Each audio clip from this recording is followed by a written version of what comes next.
الله وبركاته نحمده ونصلي ونسلم على رسوله الكريم وعلى آله وأصحابه وذرياته وآل بيته وأولياء أمته أجمعين أما بعد فأعوذ بالله من الشيطان الرجيم بسم الله الرحمن الرحيم فيه آيات بينات مقام إبراهيم ومن دخله كان آمنا صدق الله مولانا العظيم وصدق رسوله النبي الأمين الكريم ونحن على ذلك لمن الشاهدين والشاكرين والحمد لله رب العالمين. اس بس کی رونق جملہ علماء کرام خصوصاً محترم حضرت جعفر صاحب، حضرت مولانا غلام صابر صاحب، جناب عاشق بابو، جناب شیرازی صاحب اور تمام حاضرین، آئیے سب سے پہلے مومنین کے ساتھ ان کی جانوں سے زیادہ قریب رہنے والے اور مومنین پر ان کی جان سے زیادہ حق رکھنے والے ہم سب کے آقا مولا رسول اکرم احمد مصطفیٰ محمد مصطفیٰ محمد رسول اللہ صلی اللہ علیہ وآلہ وسلم کی بارگاہ بے کس پناہ میں نہایت ادب و خلوص کے ساتھ درود کا نذرانہ پیش کریں اور پڑھیں اللہم صلی علی سیدنا و شفیعنا و حبیبنا و مولانا محمد معدن الجود والکرم وعلی آلہ و صحبہ و بارک وسلم. صلاة و سلام علیکہ یا رسول اللہ، صلاة و سلام علیکہ یا حبیب اللہ. ایک بار اور نبی اور آل نبی کی بارگاہ میں درود کا نذرانہ پیش کیجئے. صلی اللہ علی النبی الامی الکریم وعلی آلہ وصحبہ وبارک وسلم. ابھی آپ مجھ سے پہلے فاضل جلیل حضرت مولانا غلام صابر صاحب سے اور نہایت بصارت اور بصیرت والی جامع تقریر سن رہے تھے. اللہ تبارک و تعالیٰ ان کی عمر میں، ان کے علم میں خوب برکتیں عطا فرمائے. بہت اچھی تقریر سن رہے تھے. میں انہی کی بات کو آگے بڑھاتا ہوں، مگر میں بات شروع کر رہا ہوں مکہ معظمہ سے. ٹھیک ہے، شروع بات ہوگی امام حسین کے نانا کے دادا سے. بات امام حسین علیہ السلام کی ہو رہی ہے، کوئی معمولی بات تو نہیں ہے. یہ امام حسین جن کا نام حسین اللہ تبارک و تعالیٰ نے پردے میں رکھا تھا، حجاب میں رکھا تھا. آپ کے آنے سے پہلے تک دنیا میں یہ نام اللہ تبارک و تعالیٰ نے کسی کو سجھایا ہی نہیں، کسی کو سمجھ ہی نہیں آیا کہ یہ بھی کوئی نام ہے جو رکھا جائے. دنیا میں سب سے پہلا نام حسین جو رکھا گیا تو ہم سب کے آقا امام عالی مقام حضرت امام حسین علیہ السلام کا نام رکھا گیا. سب سے نام کا یہ مقام ہے تو یہ کوئی معمولی بات تو نہیں ہے، معمولی ذات تو نہیں ہے. امام حسین خود تو بڑی ذات ہے، عظیم ذات ہے، مگر صرف خود ہی عظیم نہیں ہے. آپ شروع یہاں سے کریں وہاں تک چلے، ابتدا سے انتہا تک حسین حسین چھائے ہوئے ہیں. حضرت آدم سے حسین کا سلسلہ جو چلا وہ سب پاک و طاہر ہے، سب پاک و طاہر ہے، سب پاک و طاہر. تو حضرت امام حسین کے نانا حضور سرکار دو عالم رسول اکرم صلی اللہ علیہ وآلہ وسلم کے جد امجد حضرت سیدنا ابراہیم علیہ السلام، حضرت ابراہیم علیہ السلام نے بھی عظیم قربانی پیش کی.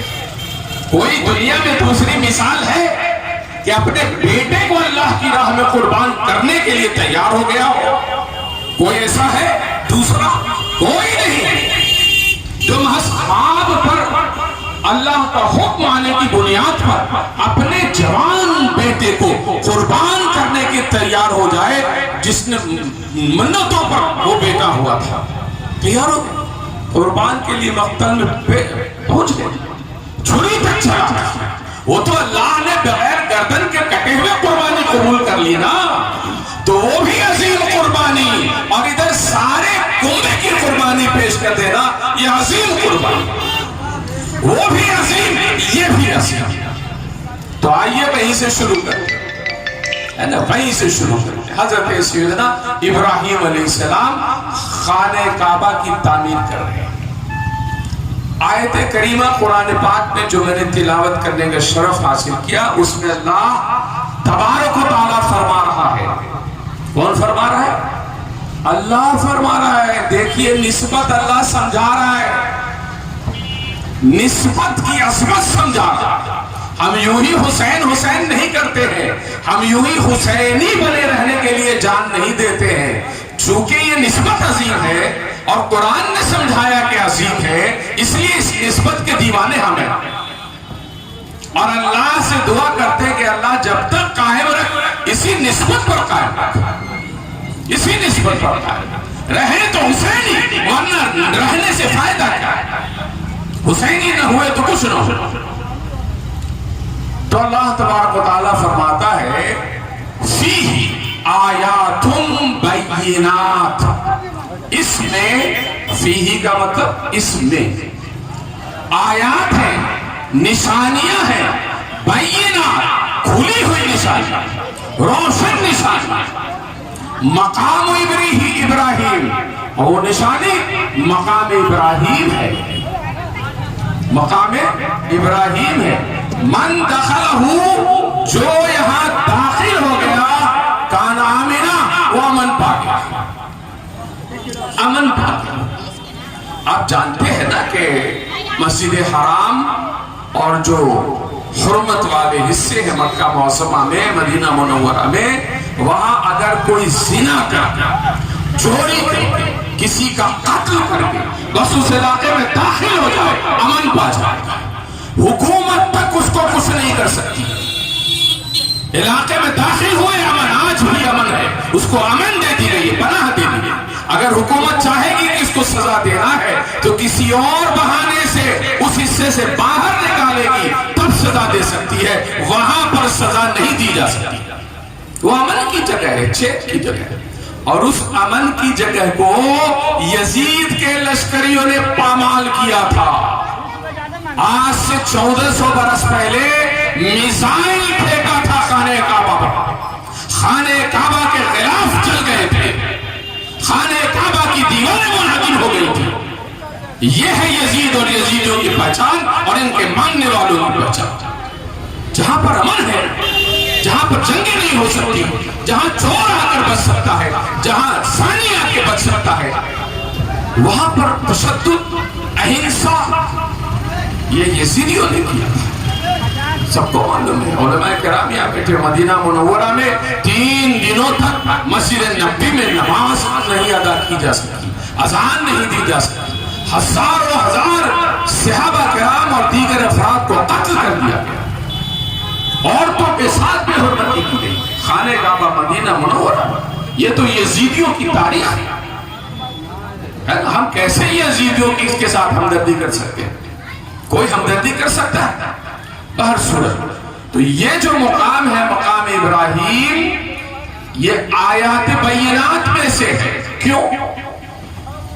اور ایسی آیت بینات میں سے ہے کہ اللہ فرما رہا ہے کہ جو بیت اللہ ہے نا، ہی مذکر ہے نا، مذکر کا مطلب یہ کعبہ کے لیے استعمال نہیں ہو رہا ہے، چونکہ کعبہ مؤنث ہے۔ اگر کعبہ کے لیے کہا جاتا، یعنی مکہ کے لیے کہا جاتا، مکہ پورے مکہ کے لیے، شہر مکہ کے لیے نہیں ہے، مکہ کے لیے کہا جاتا تو مکہ مؤنث ہے، اس کے لیے فیہا ہوتا۔ یہ بیت اللہ کے لیے ہے، بیت مذکر ہے، اس لیے کہا فیہ، اس بیت اللہ میں مقام ابراہیم ہے،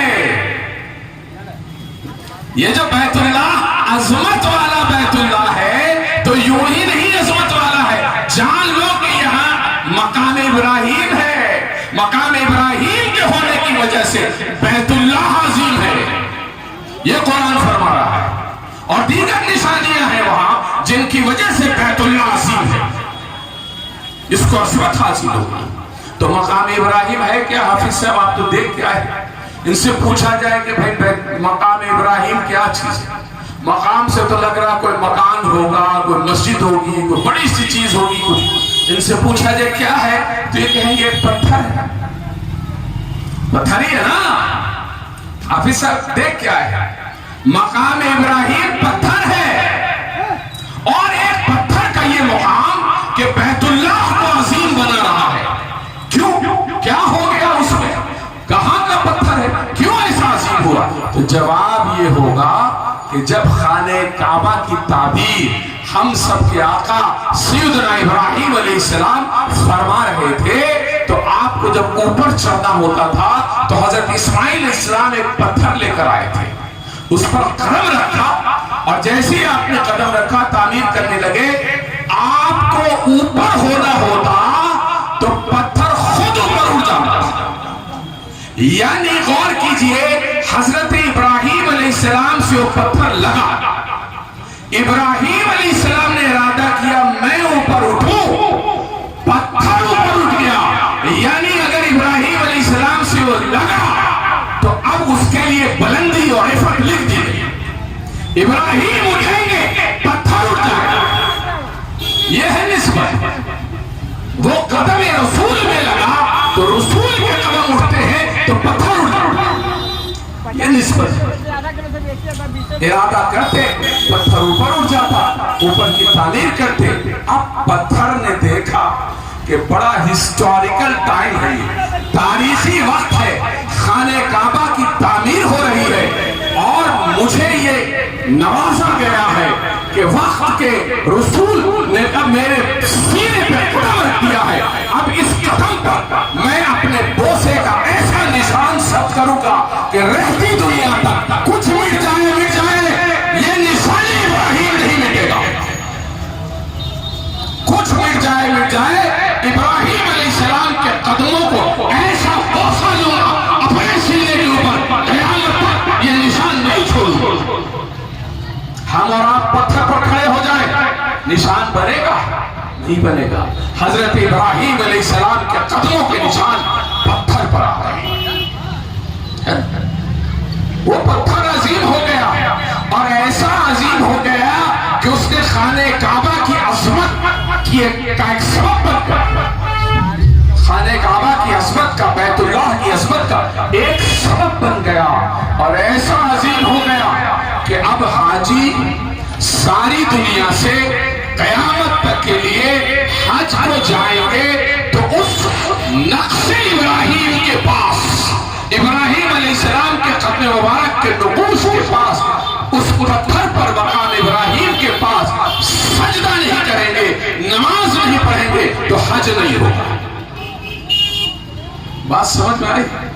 سارے لوگوں کو، دنیا کے سارے مسلمانوں کو، ایمان والوں کو اللہ نے ابراہیم علیہ السلام کے قدموں کے سامنے جھکا دیا۔ کہاں جھکایا؟ قدموں کو تو چھوڑیے، قدموں کے نشان کے سامنے جھکا دیا، وہاں پڑھنا ہے آپ کو، سامنے جھکایا ہے، سجدہ نہیں کرایا ہے۔ یہ سجدہ قدموں کا اور قدموں کا نشان کا اور پتھر کا سجدہ نہیں ہے، سجدہ تو رب کا ہے، رب کائنات کا ہے، مگر جھکنا ہے قدم ابراہیم کے سامنے، وہی جھک جائے، وہی پر جھک جائے، یہ مقام بلند ہو گیا۔ اب سوچئے کہ ایک نبی ابراہیم علیہ السلام حضور کے دادا ہیں، اور ہمارے نبی اکرم صلی اللہ علیہ وسلم وہی ابراہیم علیہ السلام کی دعا، ابراہیم علیہ السلام نے دعا فرمائی تھی، اے اللہ میری نسل میں، آپ نے فرمایا نا تیری نسل پاک میں ہے بچہ بچہ نور کا، یہ بچہ بچہ نور مانگا ہے ابراہیم علیہ السلام نے۔ یہ ابراہیم علیہ السلام کی دعا ہے، میرے نسل پاک میں اپنا آخری رسول، عظیم الشان رسول اے اللہ بھیج دے تاکہ میری نسل پاک میں بچہ بچہ نور کا ہو جائے۔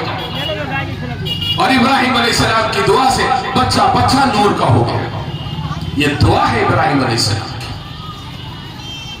جن کے حق میں دعا کی ہے حضرت ابراہیم علیہ السلام نے، ان کی دعا ایسی مقبول ہو گئی، ایسی مقبول ہو گئی کہ اللہ نے صرف ایک نبی کو نہیں بھیجا، صرف ایک رسول کو نہیں بھیجا، بلکہ تمام رسولوں کے سردار کو بھیجا۔ سارے انبیاء کرام آدم علیہ السلام سے لے کر عیسیٰ علیہ السلام تک تشریف لانے والے سارے انبیاء کرام کے نبی کو، سارے انبیاء کرام کے نبی کو، سارے رسول کرام کے رسول کو اور سب کے سردار کو بھیج دیا۔ تو جب ابراہیم علیہ السلام کا یہ مقام ہے تو سبھی انبیاء کے سردار کا کیا مقام ہوگا؟ ابراہیم علیہ السلام کے قدم جس پتھر پہ لگ جائیں اس پتھر کا یہ حال ہے کہ قیامت تک عظیم بن جاتا ہے، بنتا ہے نا، سب کو وہاں کر سجدہ کرنے کا حکم دیا جاتا ہے۔ تو وہی پیارے آقا مولا رسول اکرم صلی اللہ علیہ وسلم کے قدم مبارک کا کیا حال ہوگا، آپ کے لمس مبارک کا کیا حال ہوگا، آپ کے لعاب مبارک کا کیا حال ہوگا، آپ کے ہونٹ مبارک کا کیا حال ہوگا۔ یہ وہی ہونٹ ہے جنہوں نے حضرت سیدنا امام حسین علیہ السلام کے حلقوم مبارک کو چوما ہے، بوسہ دیا ہے۔ وہ پتھر جو ایک نبی کو بوسہ دے وہ عظیم ہو جائے، تو وہ گردن مبارک، حلق مبارک جس کو سب نبیوں کا نبی بوسہ دے رہا ہو، اس کا کیا مقام ہوگا، کیا مقام ہوگا؟ ذرا سوچو حضرت سیدہ عائشہ صدیقہ رضی اللہ تعالی عنہا کا کیا مقام ہوگا، جس کی شان میں آج کے شیعہ بدبخت گالیاں بکتے ہیں، تانا دیتے ہیں، سیدہ عائشہ صدیقہ رضی اللہ تعالی عنہا کے نام پر کیا کیا بدتمیزیاں نہیں کرتے۔ ان عائشہ صدیقہ رضی اللہ تعالی عنہا کا کیا عظیم مقام ہوگا جنہوں نے اپنے سینے مبارک پر آقا صلی اللہ تعالی وسلم کے سر مبارک کو رکھا ہے۔ اس عائشہ صدیقہ ام المومنین رضی اللہ تعالی عنہا کا کیا مقام ہوگا؟ ذرا سوچو حضرت سیدنا مولا علی کرم اللہ وجہ الکریم کے زانوئے مبارک کا کیا حال ہوگا، جس زانیہ مبارک پر سرکار دو عالم رسول اکرم صلی اللہ تعالی وسلم نے اپنے سر رکھ کر آرام فرمایا تھا۔ ذرا سوچئے حضرت سیدنا ابو بکر صدیق رضی اللہ تعالیٰ عنہ کے گود مبارک کا کیا مقام ہوگا، جس گود میں غار حرا میں ہم سب کے آقا صلی اللہ علیہ وسلم نے اپنے سر مبارک کو رکھ کر آرام فرمایا تھا۔ اور ان سب کی شان میں گستاخیاں کرتے ہیں، حضرت ابو بکر صدیق رضی اللہ تعالیٰ عنہ کی شان یہ بدتمیزیاں کرتے ہیں، نہایت گندی گندی باتیں بولتے ہیں، سیدہ عائشہ کے شان میں بولتے ہیں۔ انہیں شرم کرنی چاہیے، قرآن و حدیث سے کچھ سیکھنا چاہیے۔ کیا پیغام ہے اللہ اور اللہ کے رسول کا، یہ مقام ہے۔ تو ہمارے امام حسین کا کیا مقام ہوگا کہ جن کے سر کو بوسہ دیا ہے حضور، جن کو اپنے پیٹ مبارک پر کھیلنے کا موقع دیا، آؤ اور میرے پیٹ پر کھیلو، جن کو اپنے کاندھوں پر بٹھایا ہے اور کہا کہ یہ شہنشاہ ہے، میں لے کے جا رہا ہوں۔ بات سمجھ میں آئی؟ جنہیں جنت کا سردار بنا دیا ہے، ان کا کیا مقام ہوگا؟ یہی نہیں، ساری کائنات، سارے مسلمان، سب لوگ، آپ حدیثوں میں پڑھا کرتے ہیں کہ جب حضور کی بارگاہ میں جاتے ہیں تو سب سے پہلے اپنے ماں باپ کو فدا کرتے نا، آقا آپ پر میرے ماں باپ فدا ہو جائے، آقا آپ پر میرے باپ فدا ہو جائے۔ آپ فرمائیے اگر آپ حکم دے دیجئے تو ابھی ہم اپنے گھوڑوں کو پہاڑ میں ٹکرا دیں گے، آپ حکم دے دیجئے تو ہم گھوڑوں سمیت سمندر میں کود جائیں گے، جو حکم دیجئے کرنے کو تیار ہے، ہم اپنے ماں باپ کو آپ کو قربان کر دیں گے۔ سب قربان کرنے کو آقا پر تیار ہے، اور آقا علیہ السلام اپنے والدین کو، اپنے باپ اور ماں کو سیدنا امام حسن اور امام حسین علیہ السلام پر قربان کر فرماتے ہیں، اپنے ماں باپ کو قربان کرتے ہیں۔ ہمارے آقا مولا رسول اکرم صلی اللہ علیہ وسلم حسنین قریبین پر، چنانچہ اس سلسلے میں حدیث سن لیجیے۔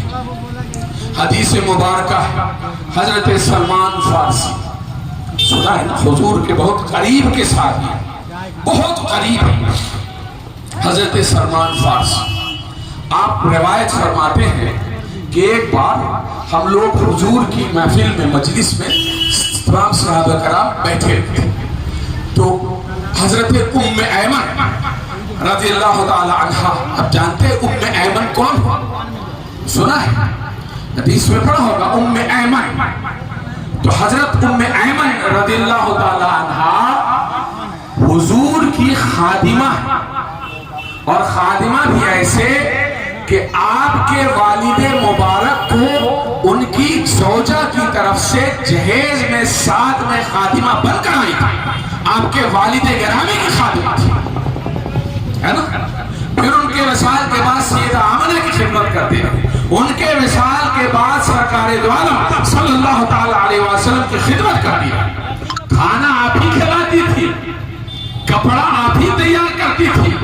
یہ مقام ہے خادمہ، عظیم خادمہ ہے سیدہ ام ایمن رضی اللہ تعالی عنہ۔ تو کہتے ہیں کہ وہ آتی اور کہتی ہیں یا رسول اللہ حسن اور حسین تو گم ہو گئے، چھوٹے چھوٹے تھے، حسن حسین تو گم ہو گئے۔ یہ سننا تھا کہ حضور فرماتے قوموا، کھڑے ہو جاؤ وَاطْلُبُوا، اور تلاش کرو میرے بیٹوں کو، ہے نا؟ وَاطْلُبُوا ابْنَيَّ، میرے بچوں کو، میرے بیٹوں کو تلاش کرو، میرے نواسوں کو تلاش کرو نہیں فرمایا ہے۔ حدیث کے الفاظ ہیں اٹھو اور تلاش کرو میرے بیٹوں کو۔ سارے لوگ اٹھ گئے، سب چلے تلاش کرنے کے لیے۔ امام حسن اور امام حسین کہاں گم ہو گئے؟ تلاش کرنے لگے تو حضرت سلمان فارسی فرماتے ہیں کہ ایک مقام پر میں حضور کے ساتھ رہ گیا اور بقیہ لوگ دوسری طرف تلاش کرنے لگے، تو میں گیا تو پہاڑ کی ترائی میں، پہاڑ کے دامن میں دیکھتے ہیں کہ حضرت امام حسین اور امام حسن رضی اللہ تعالیٰ عنہما یہ دونوں آپس میں چمٹے ہوئے کھڑے، چمٹ کر کے کھڑے۔ حضور وہاں پہنچتے ہیں تو دیکھتے ہیں کہ یہ دونوں تو چمٹے ہوئے ہیں، خوف زدہ ہیں، ڈرے ہوئے ہیں، اور سامنے ایک بڑا سا اژدہا پھن مارے کھڑا ہے اور اس کے منہ سے آگ کا شعلہ نکل رہا ہے۔ جیسے ہی حضور وہاں پہنچتے ہیں سانپ سمٹ جاتا ہے اور سمٹتے ہوئے وہ نکل جاتا ہے، وہاں سے غائب ہو جاتا ہے، چلا جاتا ہے۔ حضور کو دیکھا، چلا گیا۔ یعنی وہ ڈرا نہیں رہا تھا، وہ اکیلے وادی میں آ گئے تھے یہ دونوں، کہیں پریشان ہو کر ادھر ادھر نہ چلے جائیں، ان کی حفاظت میں کھڑا ہو گیا تھا۔ وہ ڈرانے کے لیے نہیں آیا تھا، حفاظت میں کھڑا ہو گیا تھا۔ یہ بچے ہیں، کہیں پہاڑ پار کے ادھر ادھر چلے جائیں گے، وہ آ کے چپ چاپ کھڑا۔ حضور آئے تو چلا گیا، اب تو پہنچ ہی گئے ہیں، ان کے نگہبان، ان کو دیکھنے والے تو آ گئے، چلا گیا وہ۔ بات سمجھ میں چل، جب چلا گیا تو حضور گئے، دونوں کو پکڑا اور دونوں کو الگ الگ کیا، اپنے اس کپڑے کو، رومال کو، جو کچھ بھی کپڑا تھا اس سے دونوں کے چہروں کو خوب صاف کیا، اور صاف کرنے کے بعد فرمایا، غور کیجئے گا کیا فرمایا؟ آپ نے فرمایا بِأَبِي وَأُمِّي أَنْتُمَا، بِأَبِي وَأُمِّي أَنْتُمَا، اے حسن اے حسین، تم دونوں پر میرے ماں باپ قربان ہیں۔ یہ حدیث کے الفاظ، تم دونوں پر میرے ماں باپ قربان ہیں۔ مَا أَكْرَمَكُمَا عَلَى اللَّهِ، مَا أَكْرَمَكُمَا عَلَى اللَّهِ، آپ کو معلوم ہے کہ آپ دونوں کا اللہ کے یہاں کیسا مکرم مقام ہے، کیسا عظیم آپ دونوں کا اللہ کے یہاں مقام ہے۔